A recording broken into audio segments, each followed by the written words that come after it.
ایک طبقہ آ جاتا ہے مترفین کا. مترفین یعنی عمرا.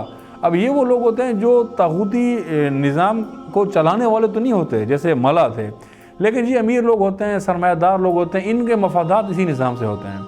انہوں نے یا تو سرمایہ کاری کی ہوتی ہے، اس سرمایہ سے مال کما رہے ہوتے ہیں، یا سود کا کاروبار کر رہے ہیں. انہیں پتہ ہے اسلامی نظام میں سود نہیں چلے گا، سود سے نظام چل رہا ہوتا ہے، یا کرپشن سے انہوں نے مال بنایا ہوا ہوتا ہے. انہیں ہوتا ہے کہ یہ کرپشن ختم ہو گئی، عادلانہ نظام آ گیا تو اب ہمارا وہ نہیں چلے گا.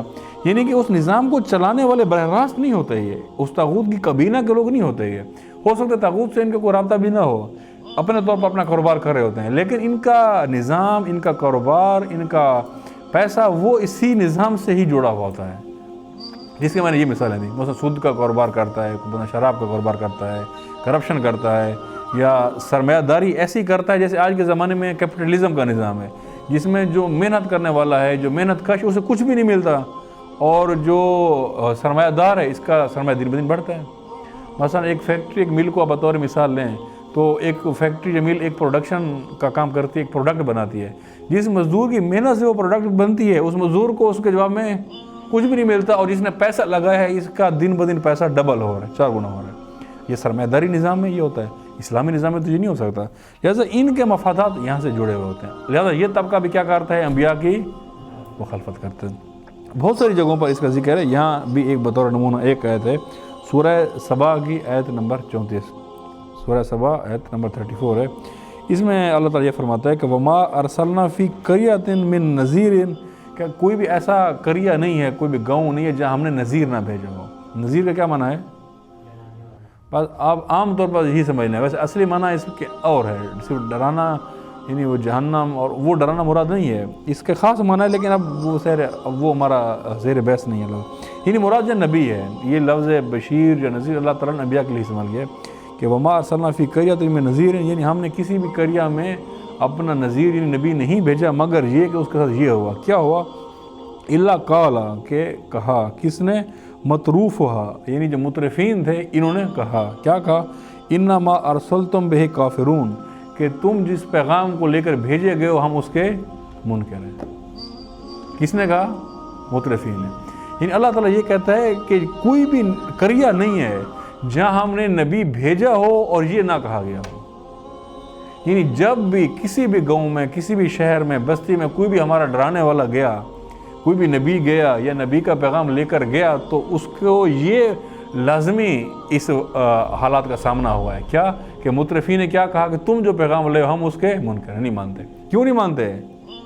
کیونکہ پیسہ ڈوبتا ہے، مانیں گے تو وہ عیاشی ختم ہوتی ہے، وہ آسائش ختم ہوتی ہے. ٹھیک ہے. مثلا امام زمان اگر تشریف لائیں اس ہمارے سسٹم کے اندر اور وہ عادلانہ نظام کی بات کریں، تو یہ جو جتنے سرمایہ دار ہیں یہ اس نظام کی حمایت کریں گے، مخالفت کریں گے، مخالفت کریں گے، جو انہیں پتہ ہے کہ یہ تو عدالت ہوگی. جب عدالت ہوگی تو ہمیں اپنا مال نہیں ملے گا.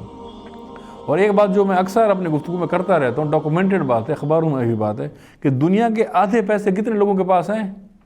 8 لوگوں کے پاس. یہ دنیا میں جتنا مال ہے، جتنا پیسہ ہے، ان میں سے آدھا پیسہ صرف 8 لوگوں کے پاس ہے. یہ کیسے ہو گیا؟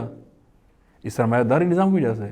جب آدھے پیسے 8 لوگوں کے پاس ہیں تو آدھی آبادی نے غریب ہونا یا نہیں ہونا؟ ہونا ہے. اس نے بھوک سے مرنا ہے. اب اس کا ذمہ دار کون ہے؟ اب یہاں پر دین شناس اٹھتے ہیں اور وہ کہتے ہیں جناب یہ تو اللہ کی تقسیم ہے، کہ اللہ نے تمہیں غریب بنایا ہے، تو غریب کو کہتے ہیں تم اس غربت پہ شکر کرو، ٹھیک ہے بس تم اسی غربت میں، اللہ نے تمہیں غریب بنایا ہے. اس کو یہ نہیں کہے گا کہ بھئی یہ سرمایہ داری نظام نے اسے غریب بنایا ہے، اللہ نے کہاں غریب بنایا ہے. یہ سرمایہ دار اس کا مال کھا گیا ہے، اس کا حصہ کھا گیا ہے، اس کا مال اس کے جیب میں چلا گیا ہے، تو وہ غاصب ہے، اسے واپس لینا ہے، نہ یہ کہ اللہ نے تمہیں غریب بنایا ہے. یہ الٹی کھوپڑی جب چلتی ہے تو پھر یہ اس کا انجام ہوتا ہے. لہٰذا یہ کس طرح کے نظام سے ہوتا ہے؟ اسی سرمایہ داری نظام سے ایسا ہوتا ہے کہ ایک شخص اڑتا ہے، ایک سرمایہ لگا کے کہاں سے کہاں پہنچ جاتا ہے، اور محنت کش ساری زندگی محنت کرتے کرتے ختم ہو جاتا ہے، اس کو کچھ بھی نہیں ملتا. یہ سرمایہ داری نظام کی جو آپ دوست جو بھی یہاں جاب کر رہے ہیں، کسی بھی فیلڈ میں ہیں، جو بھی بندہ جاب کر رہے ہیں وہ بہتر سمجھ سکتا ہے کہ سرمایہ داری نظام کی کیا آفات ہیں، چونکہ ہم بھی اسی سرمایہ داری نظام کو بھگت رہے ہیں پاکستان کے اندر. یعنی کوئی بھی اب چیز دیکھ لیں، وہاں جو جس بندے کی وجہ سے ایک پروڈکٹ بن رہی ہوتی ہے اس کو کچھ بھی نہیں ملتا، اور جو سرمایہ دار ہے وہ سارا پروفٹ اس کی جیب کے اندر جاتا ہے. کوئی بھی آپ میں سے طبقہ ہو، کسی بھی فیلڈ سے ریلیٹڈ ہو، اگر آپ جاب کرتے ہیں معاشرے میں، آپ کو پتہ ہے کہ جاب میں کیا استحصال ہوتا ہے. لہٰذا اس نظام کے اندر جو بندہ مال کماتا ہے، یہ عدلانہ نظام کے مقابلے میں آئے گا، جو حمایت کرے گا اس کے مقابلے میں آئے گا. لہٰذا تیسرا طبقہ مترفین کا طبقہ ہوتا ہے. مالا میں اور مترفین میں کیا فرق ہے؟ دونوں ہی ثروت مند ہیں، دونوں. تو فرق کیا ہے دونوں میں؟ ملا طاغوت کے ساتھ جڑے ہوئے ہوتے ہیں، اس کے اعلیٰ کار ہوتے ہیں. مترفین ڈائریکٹ جڑے ہوئے نہیں ہوتے، ہو سکتا ہے اس سے رابطے میں بھی نہ ہوں، اپنا کاروبار کر رہے ہوتے ہیں، لیکن ان کے مفاد اسی سسٹم میں ہوتے ہیں. یہ ہو گئے 3 طبقے.